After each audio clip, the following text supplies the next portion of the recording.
Combat Promotion с поредната си акция в подетата от тях кампания "Да съхраним завета на дедите".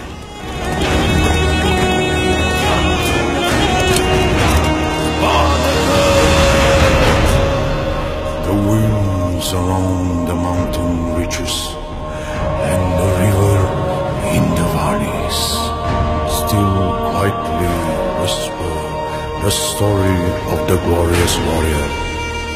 Listen to this. The enemy should be afraid. The Thracian warriors are here.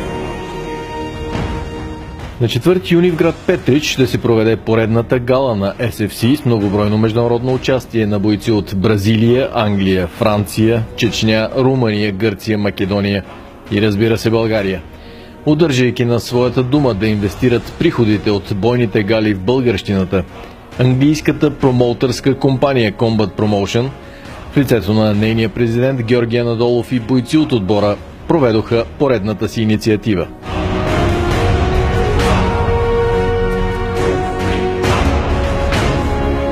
В Деня на гората те организираха ученици от град Петрич да посадят заедно алеи с дръвчета в местността Самуилова крепост над града. В тази благородна инициатива дейно се включиха и от община Петрич, Горско стопанство Първомай и Исторически музей Петрич, като кметът на Петрич Димитър Бръчков лично присъства, за да изрази своята подкрепа.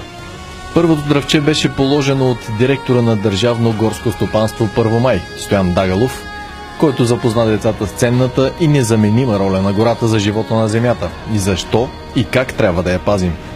Общински съветници, бойци и деца заедно засадиха 40 дръвчета, които един ден ще галят със своята нежна сянка посетителите на това специално място. В края на деня президентът на Combat Promotion Георги Анадолов дари средства за лечението на младия петричанин Борислав Иванов, който се лекува в Италия благодарение на помощта от община Петрич. Ние сме тук във връзка с инициативата, която е подета от Христина Ръжданова и кмета на Петрич. Хора от общината са усетили тая нужда, забелязали сега, по един или друг начин съдействат, за да може повече хора да помогнем на това момче. Детето ми в момента е в Италия и се нуждае от операция. Чакаме всеки момент да ни доуточнат операцията, която ще стане в Болония. За сега имаме подкрепа на господин Бръчков, също на Кристина също имаме подкрепа и много благодарим за всичко това, което правят в момента за нас. Надявам се и за по-нататък да има такива инициативи и за други хора, които имат нужда и да отиват парите там, където трябва да бъдат. За деца такива като моето и много други. Много хубаво и много благородно от тяхна страна да покажем, че не сме слепи, всички си казваме, то това не е при мен. Това, че те се свързаха с нас, те нас запознаха с този случай и вашата нужда, показва, че наистина има хора, които милеят за общността, в която живеят и се стараят по всякакъв начин да са полезни и да помагат.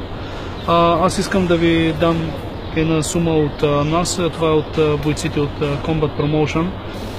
Вярвам, че ще има и още хора, които ще се включат. Това не е нещо, което ще приключи с това дарение, защото момчетата, които са тук, бойците, треньорите, всичките сме подели една голяма кампания, с която искаме да дадем друг облик на българския спортист. Да се види, че българският спортист е част от това общество. Българският спортист не е просто някой, който участва по някакви състезания, бие се и всичко приключва с изкачването на стълбичката, получаването на някакъв медал.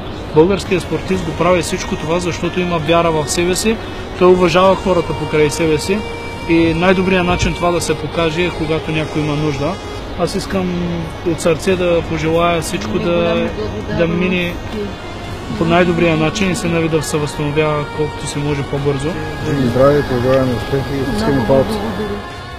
Колко е хубаво да виждаме, че бойците, прославящи България по света, не са загубили своето родолюбие в светлината на прожекторите и са готови със своя пример да увличат всички тези усмихнати и щастливи деца.